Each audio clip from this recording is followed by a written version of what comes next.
Donc, un petit parcours dans l'Épître aux Thessaloniciens. Pour aujourd'hui, je vous avais demandé de la lire tout entière. Vous l'avez tous fait, évidemment. Et pour demain, je vous demande de la prendre par cœur tout entière. Et vous le ferez, bien sûr.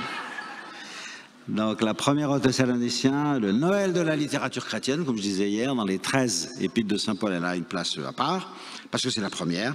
Si vous voulez connaître un peu en détail cet épisode, il est bien raconté dans les Actes des Apôtres au chapitre 17. On voit l'affaire de Thessalonique. On a traversé Amphipolis, ensuite on est arrivé à Apollonie et on arrive à Thessalonique. Donc on va à la synagogue. Dès qu'il arrive quelque part, il va voir les Juifs, parce qu'il est juif. Et il leur explique que le Messie qui était c'est Jésus. Et là, des fois ça marche, mais des fois ça marche pas, évidemment, comme vous le savez. Donc le Christ, c'est ce Jésus que je suis en train de vous annoncer. Et quelques-uns d'entre eux se laissèrent convaincre. Et c'est comme ça que naissent les communautés chrétiennes. Mais d'autres, non. Et alors vous lisez au verset Actes des Apôtres 17,5, mais les Juifs, pris de jalousie, ramassèrent sur place quelques mauvais sujets, provoquèrent des attroupements, répandirent le tumulte dans toute la ville. Ils se présentèrent alors à la maison de Jason, cherchant Paul et Silas, et puis ils vont essayer de les faire condamner, quoi, ou de les renvoyer.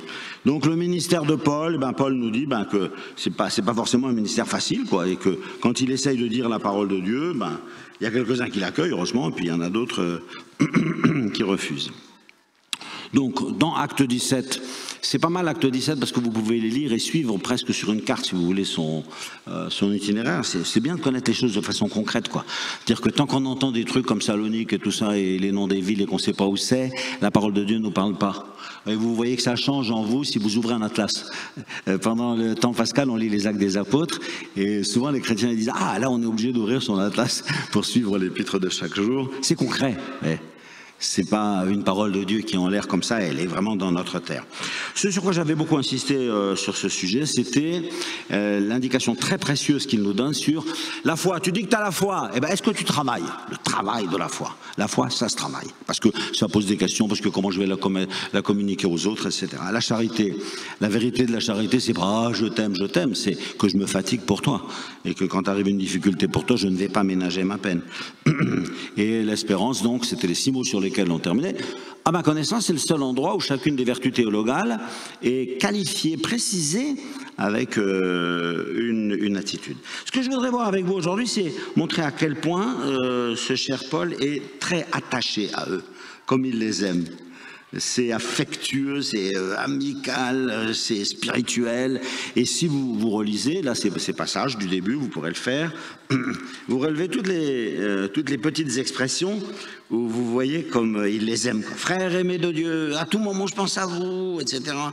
Et puis je suis vachement content parce que je suis fier quand même de vous, parce que je vois que vous avez vachement bien accueilli la parole de Dieu. Alors ça, quand même, c'est bien.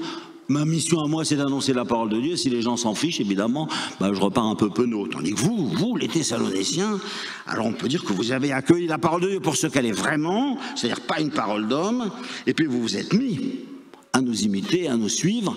Et moi, j'en ai bavé pas mal. Thlipsis, c'est le mot grec qui veut dire les tribulations. Et moi, j'en ai traversé des tribulations, parce que je suis passé à travers la prison, les jugements et tout et tout. Eh bien, si vous voulez savoir si vous êtes vraiment chrétien, regardez si, attention, vous vivez les tribulations dans la joie de l'Esprit Saint. Ça, c'est quand même un critère étonnant. C'est pas que tu supportes, que tu arrives à dire oui. Est-ce que tu les vis dans la joie de l'Esprit Saint? C'est-à-dire, il me fait l'honneur de me traiter comme le Seigneur.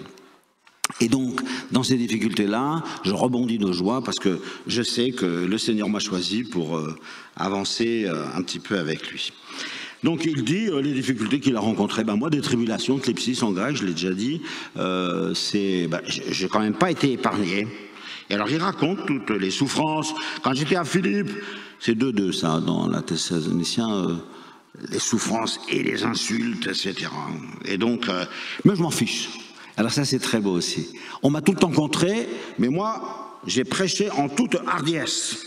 C'est un mot difficile à traduire, c'est avec un grand combat, quoi. C'est-à-dire, je devais prêcher la parole de Dieu, tout le monde était contre, et à l'intérieur de moi, c'était un grand combat, mais je savais que je devais le faire, que je devais le mener, et que ça, c'est ça qui était ma mission. Donc, moi, ma vocation, c'est tout entier à votre service, il leur dit.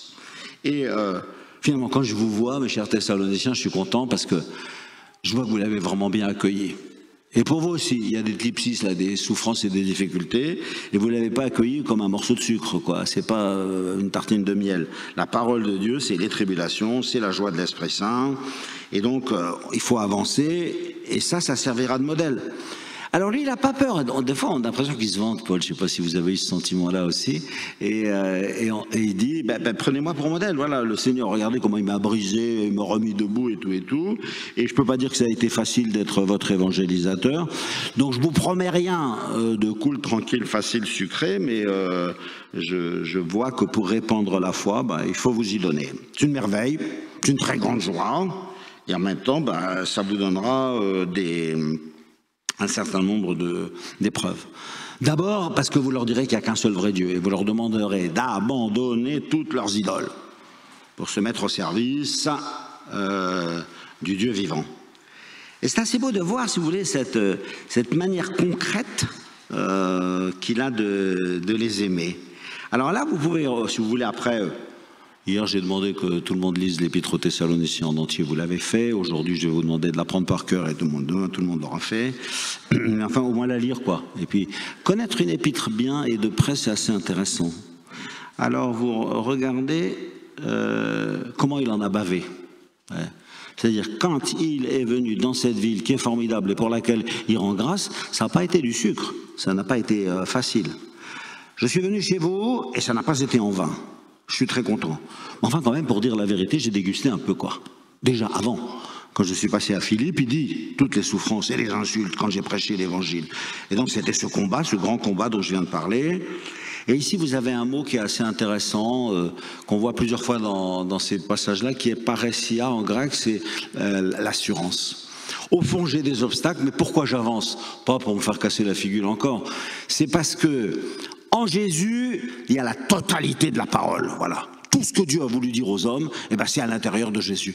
Vous savez, quand la Sainte Vierge dit à l'ange que tout se passe pour moi selon ta parole, c'est un mot grec, rhéma, pour ceux qui ont fait du grec, je le dis, qui est très beau parce que c'est une promesse, c'est un message, c'est une mission. Alors, parole, c'est un peu faiblard. Et il y a un mot grec qui est fait à partir de ce mot parole, promesse, et qui est paressia, c'est la totalité de la parole. Et souvent, ils nous le traduisent par assurance, c'est pas mal. Je vous ai parlé, et je vous parlais avec une grande autorité, tout simplement parce que je savais que la totalité de la parole m'était donnée, et que donc il fallait que j'aille un peu partout pour dire la parole de Dieu aux gens. Ça leur plaisait pas, ils m'ont jeté en prison. Paressia. Je parle en toute assurance. C'est le dernier mot des Actes des Apôtres. Ça, c'est très beau. Dans Acte 28, quand Paul va être jeté en prison, il est deux ans à Rome, et il était là, et les gens venaient, il leur parlait en toute assurance. Et Pierre, au début des Actes des Apôtres, dans Acte 2, il arrive devant Jérusalem, alors que c'est quand même pas un bonhomme très cultivé et tout, d'une pleine assurance, il leur explique que Jésus est ressuscité. On peut dire que c'est le maître mot à l'intérieur des Actes des Apôtres. On comprend. Avant, il y avait les évangiles, c'était la parole de Jésus. Et après, nous, on est dépositaires de cette parole. Il faut qu'on la dise. Donc, il faut qu'on dise toute la parole. Je vais dire tout. Alors, ça vous plaira ou ça vous plaira pas. Et on les voit. Et c'est ce beau mot-là, vous voyez, quand à chaque fois que vous entendrez ce mot de assurance dans les Actes des Apôtres, au sujet de Pierre, au sujet de Paul, dites-vous que c'est un cadeau que vous pouvez demander pour vous aussi. Parfois, ils traduisent en toute hardiesse, etc. Mais enfin, c'était quand même un grand combat. C'était au prix de grandes luttes et de grandes contradictions, etc. Alors, je vous ai parlé comme ça. C'était pas pour essayer de vous avoir ou de vous convaincre. J'ai pas parlé par ruse. J'ai été franco de port, et ça c'est vrai, on peut dire que lui au moins, j'ai pas cherché à ruser avec vous. Quand Paul parle, il parle quoi.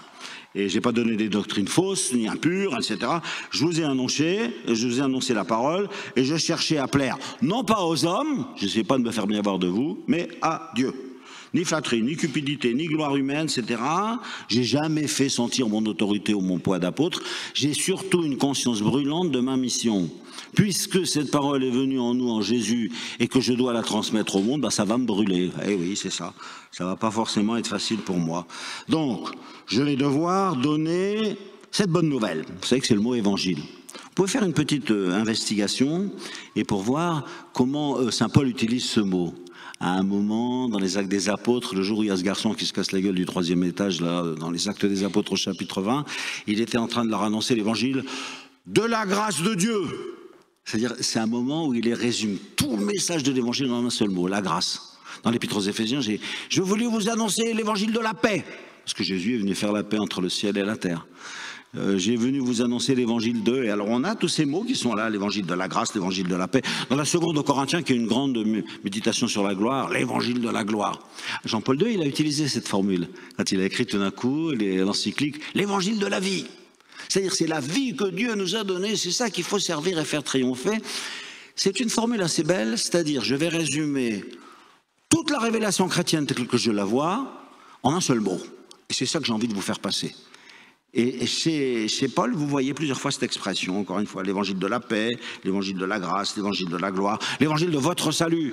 Vous savez que si vous avancez tout seul, vous êtes perdu et vous avez besoin d'accueillir le Sauveur. Je vous annonce l'évangile de votre salut, il s'appelle Jésus, vous avez qu'à lui ouvrir les portes et à ce moment-là, votre vie sera sauvée. Donc quand je vous parle franco, ça c'est vrai. Pas de flatterie, pas de cupidité, pas de gloire humaine, etc. Et au contraire, j'essaye de m'approcher de vous et de vous faire comprendre à quel point je vous aime. Et alors là, vous avez une phrase qui est quand même incroyable pour voir le rapport de Paul à son peuple. Regardez comment il les aime. Donc je suis là dans 1 Thessaloniciens, bien sûr, chapitre 2, verset 7. Au contraire, nous nous sommes fait tout aimables au milieu de vous. C'est-à-dire, je voulais faire passer le message. Comment je m'y prendrais? Qui c'est qui aime le plus son prochain? C'est une maman avec son petit. Et alors il dit, comme une mère nourrit ses enfants et les entoure de soins, telle était ma tendresse pour vous. Telle elle était notre tendresse pour vous que nous aurions voulu vous livrer en même temps que l'évangile de Dieu, notre propre vie, tellement vous nous étiez devenus chers. On peut dire qu'il s'engage. Et on a envie de lui dire, hey, bon, t'es un apôtre et tu me transmets l'évangile, mais commence pas à me coller comme ça, quoi. Et donc il dit comme une mère. Et puis alors après, encore plus extraordinaire, ou du moins complémentaire, mais très joli, c'est à peine 4 versets plus loin, il dit, alors je vous le lis, vous allez voir comme c'est drôle, vous vous souvenez, frères, de mon labeur et de nos fatigues, je n'ai pas ménagé ma peine pour vous, hein. Et de nuit comme de jour, nous travaillons pour n'être à charge d'aucun d'entre vous, pendant que je vous annonçais l'évangile. À la limite, pendant que je vous ai annoncé l'évangile, j'aurais pu vous dire, bon, bah, vous avez la charge de me nourrir et de me loger. Non, pendant ce temps-là, je travaillais. Vous êtes témoins, et Dieu l'est aussi, combien notre attitude envers vous, les croyants, a été sainte, juste et sans reproche. Comme un père pour ses enfants, vous le savez, nous avons, chacun d'entre vous, nous vous avons exhorté, encouragé, adjuré, encouragé, vous voyez, etc., de mener une vie digne de Dieu pour avancer vers son royaume. C'est quand même pas mal. Il dit aux Corinthiens, au verset 7, je suis votre maman, et puis au verset 11, je suis votre papa. Ça fait beaucoup pour un apôtre.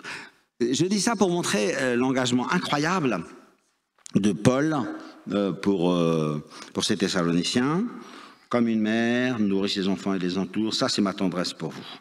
Et moi je voulais vous livrer complètement ma vie, je suis entièrement donné à vous, dans les labeurs et dans les fatigues, j'ai comme mission de vous annoncer l'évangile de Dieu. Et je suis aussi comme un père pour ses enfants, avec vous, et c'est pour ça que je vous exhorte, je vous reprends, je vous encourage, je vous adjure de mener une vie comme ci et comme ça. Ah, en fait c'est pas l'essentiel. L'essentiel c'est quoi? C'est que moi, si vous voulez savoir la vérité de ce qu'il y a à l'intérieur de moi, c'est que je suis 100% dans l'action de grâce. C'est-à-dire quand je vois que vos cœurs sont ouverts et que vous accueillez la parole de Dieu, alors je jubile et j'exulte. Et je dis à Dieu, bah, tu m'as donné un boulot qui est utile, quoi, parce que je vois les fruits que ça porte. Ici, vous avez 2 mots fondamentaux que vous connaissez bien, mais qui méritent toujours d'être connus davantage. Pourquoi je suis content? Parce que vous avez reçu la parole de Dieu. Et vous l'avez reçue telle que je vous l'ai transmise. Alors ces 2 mots-là, je ne sais pas si vous le savez, recevoir et transmettre, ce sont véritablement les 2 mots fondamentaux du judaïsme et du christianisme.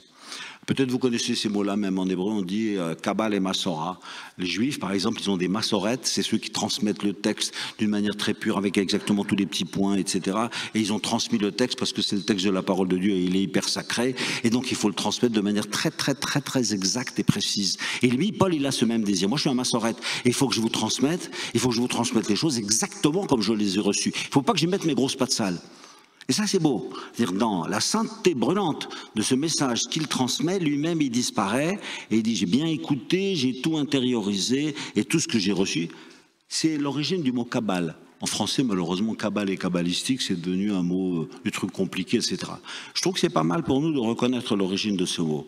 Est-ce que tu as bien reçu tout ce qu'on t'a donné? Et ça, c'est une fonction chrétienne essentielle. C'est-à-dire, tu ne pourras transmettre que si tu as bien reçu.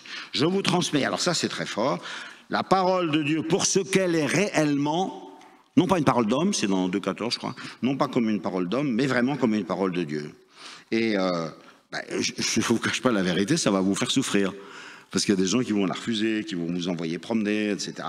De la part des Juifs, vous allez être mal reçus en disant, voilà, maintenant la vérité de la parole, c'est que le Messie, c'était Jésus. Je vous le dis, et même si vous ne le croyez pas, c'est comme ça et c'est vrai.